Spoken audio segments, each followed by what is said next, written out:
We saw the champions, we saw the bands, we saw the cheerleaders, we saw the fans. They say on any given Saturday it's possible to win. So let's talk about the season from the start to the end. We saw the champions, we saw the bands, we saw the cheerleaders, we saw the fans. They say on any given Saturday it's possible to win. So let's talk about the season from the start to the end. Hello everyone, the No Huddle is back. Welcome to the show. Big day here on Aspire TV, the first CIAA televised game of the year following the No Huddle. And we're going back down to North Carolina, my hometown state. You know it, the Down East Classic. Fayetteville State versus Elizabeth City State. That's going to be a fish fry special coming up. I hope your smart TV has that new smell-o-vision because they're going to be cooking it up down east. Quick look at the CIAA records 1 month into the season. Right now, Elizabeth City State, man, they are looking to get back on track in the Northern Division as Bowie State, Virginia State, and Virginia Union are once again, surprise, surprise, surprise, the teams to beat thus far. Now, different story down south. Livingstone probably surprising some people at least. Fayetteville State right where we expected them at 2-1. Kickoff is right around the corner. Let's get back to the weekend that set Black college football on fire. FAMU hosting Southern, and it lived up to the hype and then some. Let's kick off our team coverage from Tallahassee with our SWAC insider and go-to man for all things football, sending it down to BJ Jones, who took it all in. Man, the atmosphere here in Tallahassee is amazing. You got the Southern University Jaguars, the Rattlers of Florida A&M. It is electric. The players to look for tonight, you got to look for Montavious Gaines in the secondary for Southern. Also, quarterback Ryan Stanley. Can he avoid the turnover and lead FAMU to a few scores? It's going to be a key game. Also, look up front for Southern. You got Champion, and you also have a big defensive lineman, LSU transfer.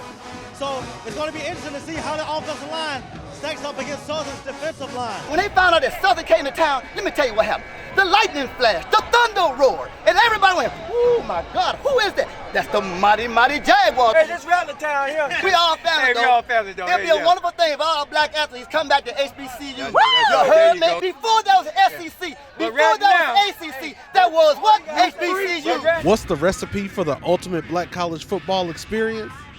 Take Florida A&M plus Southern University, bring the rivalry back after being dormant for almost a decade, add in two of the biggest, baddest bands in the land, put them in front of over 27,000 fans, and just sit back and watch history unfold. And the players on the field were ready. Both squads were on one during pregame, and believe it or not, it exceeded the hype. So you can go ahead and file this one away in the classic section of the HBCU football history books. First quarter, Ryan Stanley finds George Webb in the end zone for 26 yards, and the Rattlers strike first. Southern finds themselves backed up against their own goal line on the next drive. Ladarius Skelton in trouble in the end zone. Derek Mayweather sinks the fangs into him for a safety. Rattlers up 9-0 early, and Bragg was bumping something serious. The FAMU offense out here clicking like tap shoes in the first quarter. Ryan Stanley goes deep, finds Xavier Smith, who makes the 43-yard grab while falling backwards. Yeah, bro, you can go ahead and flex after that one. Azande Ray takes the direct snap in from 2 yards out. 17-0, all Rattlers in the first quarter, and the Snake Pit was super lit. But them boys from Louisiana had some up their sleeves in the second. Glendon McDaniel replaces Ladarius Skelton at quarterback. He finds Jamar Washington for 54 yards, then calls his own number on the read option, finds pay dirt, gets the Jags on the board, and the Southern section finally gets to show Bragg Memorial how they get down. The FAMU defense with the clapback later in the second. Marquise Bell catches McDaniel slipping on the underthrow. He returns that one for 28 yards. On the next Southern drive, the Jags trying to punt from their own end zone. The snap gets bobbled, Southern gets on it, so it's only 2 points instead of 6, but FAMU was up 19-7 late in the first half. SU looking to put some more points up on the board before the half, but Marquise Bell deads all that noise with his second pick. Rattlers up 12 at the intermission. Now, we all know the Marching 100 and Human Jukebox was about to put on no regular halftime show. When two of the greatest bands in the world go head-to-head in front of 27,000 fans, you already know it was about to go down. And down it went for real, for real. The Dancing Dolls proved that this hot girl summer is far from over. And y'all remember this dude from the 1999 Southern band? Well, it's been 20 years, and now they got 3 guys out here giving us that same energy. Trust me when I tell you, the Human Jukebox is as advertised, point blank, period. But the Marching 100 won't about to let Southern just come get busy on their field without showing why they too are one of the top bands in the land. Then let us know that they still get crunked down in Florida. Ladarius Skelton was back in the third quarter, and he had the SU offense making all types of moves down the field. Skelton finds Jamar Washington, who puts the ill pivot on the defender, breaks free and dives into the end zone for the 23-yard score. Jags cut the Rattler lead down 19-14. The Southern section, rocking. The Jaguar D, flocking. Jacoby Papillion gets low for the interception, and the Jags got the stovetop hot and are cooking up a comeback in the third. Southern with a chance to take the lead, and Ladarius Skelton puts the squad on his back. Here he goes straight through the fangs of the Rattler D, reaches out for the goal line while being tackled. He gets the 6, and the Jags take the 21-19 lead in the fourth quarter.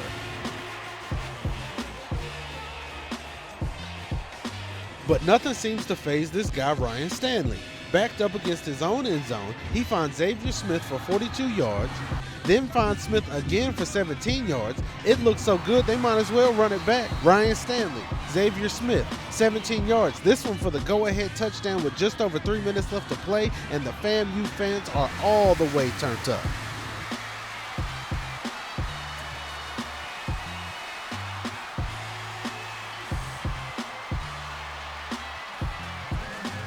Oh, it's hot, hot, hot, hot down here in Tallahassee. The Rattlers just went on a 90-yard plus drive to take the lead over Southern, 27-21 with 3:32 remaining. I got Quinn behind me. I got the student section behind me. It's HBCU game day. We still got 3 minutes and 32 seconds left in this ball game. Here we go. Southern and FAMU is coming down to the wire just like we expected. Buckle up. Southern gets one more chance to retake the lead, but that Rattler D was out there making plays. They force a punt. FAMU gets the ball back and manages to get the first downs they need to run out the clock, and the Rattlers win the thriller against Southern 27-21. Ryan Stanley, 355 yards and 2 scores. Xavier Smith, 201 yards and a touchdown on his birthday. And the Rattlers get to sing their alma mater with their helmets held high after winning a classic iteration of a classic HBCU rivalry. Man, it's amazing, man.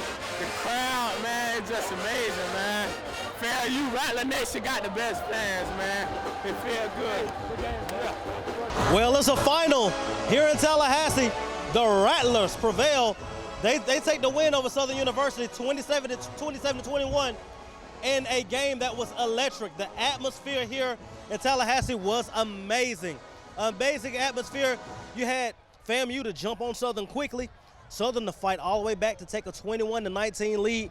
Then at the end, a 97-yard drive led by quarterback Ryan Stanley put the Rattlers on top. I have a FAMU student right here with me who's enjoying this night. So tell me about this game, man. What does this mean to this campus and these students? I think it brings back the old FAMU spirit that people talk about. The spirit that people talk about this rivalry back in the day. We finally brought it back to our campus, and we saw it from a sellout crowd. They announced during the game that this game was big, the biggest crowd outside of a homecoming game. Amazing atmosphere, and I think one of the biggest things is that you had students, current students. It's been 7 years since we've played this game. You have current students that have no idea what this game actually meant. Do you think they kind of know now what this game means? Oh, definitely. From Southern bringing his band and all of his fans, I think we get the point now. It's time to bring it back to Bragg now. This game was amazing. You saw all kind of theatrics. You saw the league go back and forth. You saw momentum go to FAMU, come back to Southern. It was completely amazing. I'm looking forward to this game next year, and I am telling you, I'm so happy to be here in Tallahassee, and we hope that you enjoy watching as we review this game on Aspire. HBCU Game Day, we got you covered. You're watching No Huddle on Aspire TV. We'll be right back. All right, fellas, great game, great coverage. Our HBCU Game Day crew, however, not the only ones with the ringside seat. Former Rattler great Quinn Gray knows all about this rivalry from his days under center, in the shotgun, in the Gulf Coast offense. Man, we are blessed to be right here with all-time leading passer at Florida A&M, Quinn Gray, man, one of the legends from the legendary FAMU football teams from back in the day. Quinn, how did you think about this football game tonight, bringing in the old school rival Southern, and the way you guys got the win tonight? Well, the atmosphere was wonderful, and this right here is a natural rivalry, in my opinion, that should be played each and every year on each school's campus. And the atmosphere that the fans brought from Southern, from our kids, and the fans from FAMU was absolutely phenomenal. And it gave our team, in my opinion, that much-needed advantage and that much-needed edge. So for them to come out with a victory was very good for them. So the current quarterback, Ryan Stanley, is getting close to breaking that record. Have you had conversations with with Stanley? And how do you feel about your record going down in the books? How's that make you feel? Well, you know, records are meant to be broken. Ryan's a good quarterback here, man, and, you know, it's crazy because I recruited Ryan out of Flanagan when I was coaching here at FAMU, and to see him break the record would be phenomenal because he's worked hard over the last 4 years. He's done everything that they've asked him to do here at FAMU. Obviously, there's some folks that have some different things to say about him, but he's done exactly what's been expected of him. And I think him breaking that record will just culminate and be good to end his career here. As we know, man, during college football, certain wins will help propel the team through the rest of the season. Do you feel like this is one of those wins, a monumental win for FAMU to help you guys propel you guys through the rest of this MEAC schedule? No question, man. I think this win here definitely gives our team and Coach Simmons a jolt of confidence going into MEAC play and things like that. Southern's traditionally last few years been a very good football team. And for them to come here and you know, be down 17 early and to come back and then to show the resilience of our team in the fourth quarter to take the lead back and hold on to it was phenomenal. And Coach Simmons deserves all credit, him and his coaching staff. That's Quinn Gray. I'm BJ Jones. You have a former Jaguar here and a former Rattler, two guys who played in this rivalry. I want to say congratulations, man, to you guys. Man, you guys made it happen today. But very glad to have Quinn Gray on the No Huddle with HBCU Game Day. Only the Golden Lion faithful picked UAPB to contend for the SWAC championship this season. Now, this was the team that lost the game last season by a score of 90-6. Well, that team is gone, and this year's squad is on the hunt. Stephen J. Gaither and myself were at Tennessee State last weekend with the HBCU Tailgate Tour. And this is that awkward TV moment where I'll be here and now all of a sudden I'm about to be there and reappear on your TV in Nashville. So HBCU Game Day official touches down in Nashville for the first time. We've had some photographers who love to cover TSU, but Stephen J. Gaither and myself, Tolly Carr here. And man, this was a great maiden voyage for us. UAPB comes in. Tennessee State fans probably not happy with the outcome, but what a game. It came down to the final second. Yeah, you know, from a neutral observer, it was a very exciting game, especially that second half. You know, TSU made some big plays, and they made a nice catch by Newbold at the end to tie the game, but credit Arkansas Pine Bluff. They had 50 seconds left. You know, some teams would just sit on and say, hey, let's go into overtime, let's take our chances, but, you know, the coaching staff there believed in their offense, and, you know, their kicking game, it kind of let them down. And so, well, when you can't make an extra point, I mean, it just makes sense. You know, if you can't make it from the 3, I don't think you're going to make it from the 16. And, you know, just think about last year from Jackson State, we got 3 blocked and we went for it and we didn't make it. So I said, I trust my offense. We got 10 starters back. Coach Gales does a great job, but we do that every Wednesday. You know, I think the scenario this Wednesday was 1 minute. You had to go 80 with one timeout. Well, let's take fans back, Stephen. We were busy with the HBCU tailgate tour, as you can see, so we kind of missed the first half. But coming in, starting the second half, UAPB was up 19-10. And then Tennessee State turned to Chris Rowland, who scored a touchdown early in the third. He got a lot of touches, and they went back on top, and things were looking pretty good. But UAPB comes right back. Yeah, they were rolling. Chris Rowland might be our favorite for FCS Player of the Year right now in offense. he's had over 500 yards coming into this game, and this is only the 4th game of the year. So he had a great game. Newbold on the other side had a good game as well. He made that clutch catch, and you're thinking, hey, this maybe is going into overtime. But UAPB, this is a team that, last year we bloody Saturday them when they lost by 90-6, and but they believe in what they do. They played good against TCU. Then they have got on the roll lately, and this is their 3rd win in a row. They're 3-1.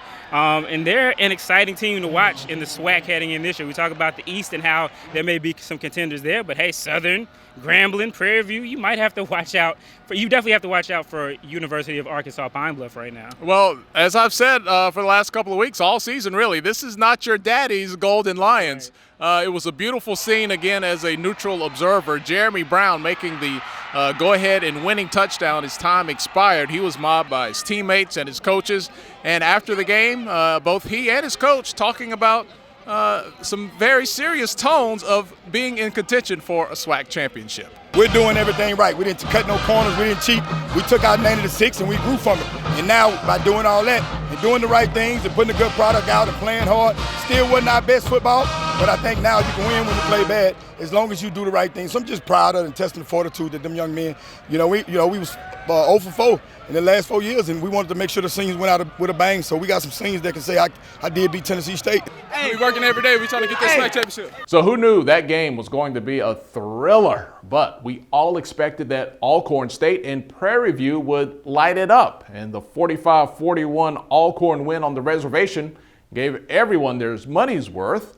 Our Dee Holt, he was there and shows us why this was the place to be in Mississippi. What we got?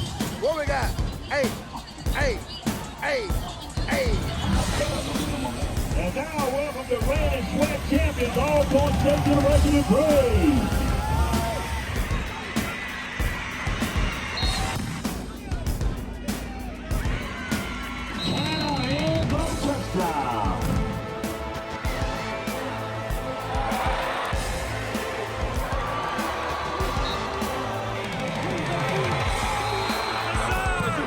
It's halftime. As you can see right now, the score is 24-19. Alcorn is up, Prairie View has 19. But man, look, the game is going back and forth. So, hey, we just got to see what happened in the second half, man.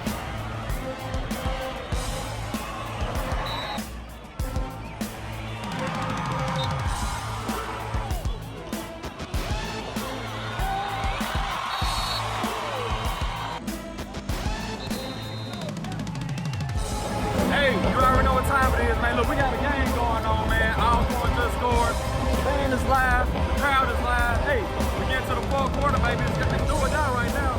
So we got to see what's going to happen. But hey, matter of the purple and gold. We're going to take it home, baby. Let's get it.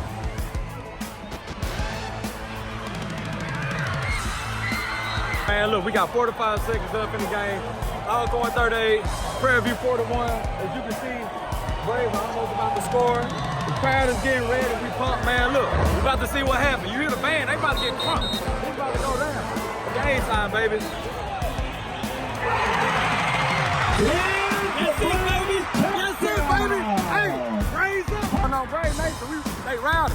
It's about to get serious. Game time, baby.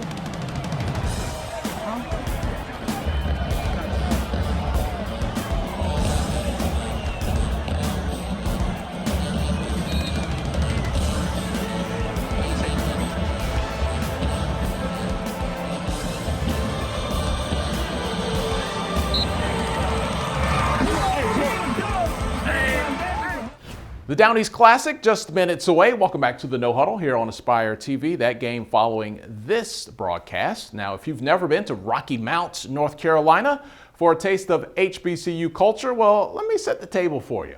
Lots of fish, lots of coleslaw, and down in North Carolina, man, we don't play that pink stuff. I think they do that in South Carolina. Why? I don't know. And if you don't hear some blues music cranking out of the tailgate, I will personally buy you season tickets to any school in the world. Those are my people. I know how they get down. Elizabeth City State might have a slight home field advantage in this neutral game, but it's itty, itty, itty, bitty, bitty, bitty, bitty, bitty. The on-field advantage kind of wide in favor of Fayetteville State. The Broncos are scoring the second most points in the league at just over 36 points per game, while Elizabeth City State is struggling just a bit. They are next to last in scoring at 10 points per game. Elizabeth City State, the Vikings giving up a whopping 45 per game, and the Broncos holding opponents to a modest 20 points, so just under 3 touchdowns there. But that's why they play the game. We'll see what happens coming up in just a few minutes. In the nation's capital, Howard is hosting Bethune-Cookman. Let's just erase Miami from our mind. That didn't happen, just a payday.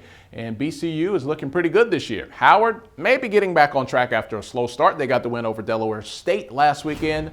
Howard and Bethune-Cookman today in D.C. Virginia Union hosting Winston-Salem State. Now, going back years and years, this is traditionally a good football game. Virginia Union has shown everyone they are not playing any games this year. They got the big win over Hampton, lost to Lenore-Rhine, tough D2 matchup, but Panthers looking good, should be a good game. Savannah State's welcome back to the SIAC moment is now Atlanta official. They are at Morehouse today. Hopefully a big crew will be on the road. They'll fill up the stands there, and the Tigers looking to make a statement against one of the teams expected to compete for an SIAC championship in 2019.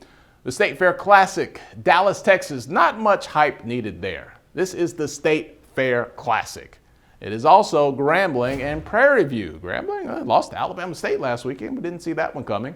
Prairie View, still that team is like, we're good. We could have won almost like last year, but put those two in the Cotton Bowl. I want to see it. I know you do.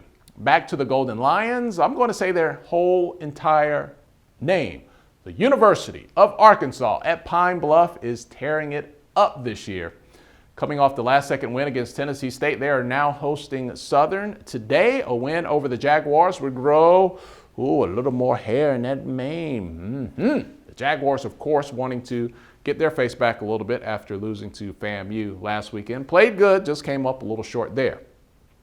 If I had a private jet, I'd love to peek in on FAMU against Norfolk State. The Spartans are low-key off to a good start, and FAMU has the shine after the win over Southern last weekend. Circle City Classic might be better than we all think looking at it on paper. Jackson State versus Kentucky State, I know that's D2, D1, but what did I always tell you? Forget about that stuff. The Thoroughbreds have already beat one FCS school this year in Robert Morris, and this season, JSU, they might roll, might not. It'll be worth a look.